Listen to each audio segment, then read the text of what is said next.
let's just talk a little bit, I guess, about Tilly, because he is kind of the focus of this documentary, especially Yes. because he was the whale that eventually had the incident with Dawn. But I guess just kind of just like where he came from, how he ended up at SeaWorld, that sort of thing. Yeah. So he was caught in 1983 in Iceland. So he's an Atlantic killer whale from the Atlantic Ocean.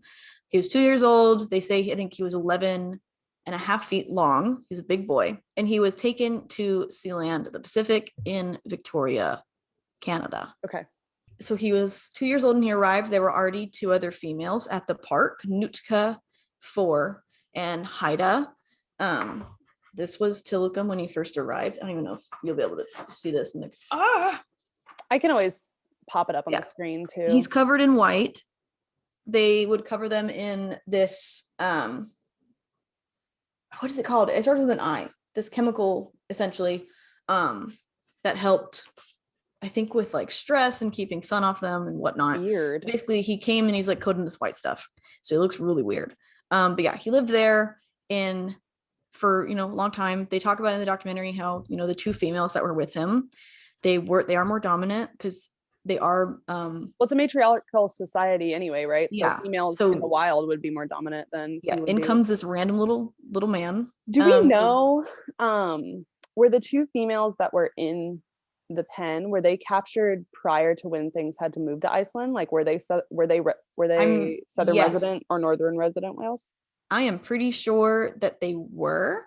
We know this now, but orcas have different dialects even between pods in the same area, let alone basically on other sides of the planet. So I imagine even despite the fact that females are naturally more dominant, Tilly may not have even been able to communicate with them in any sense at all.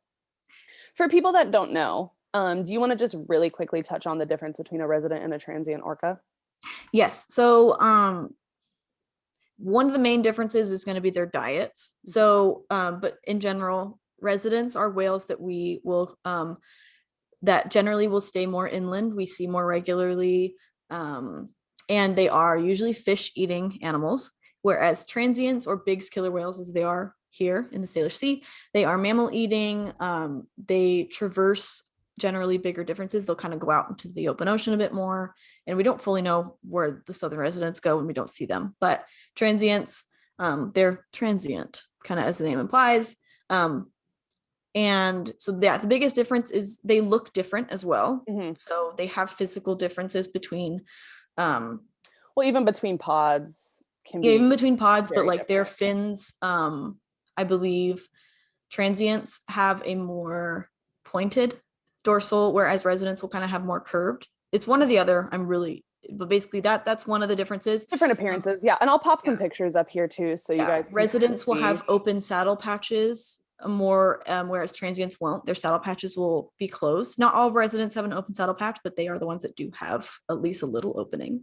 Okay. So like there's physical differences.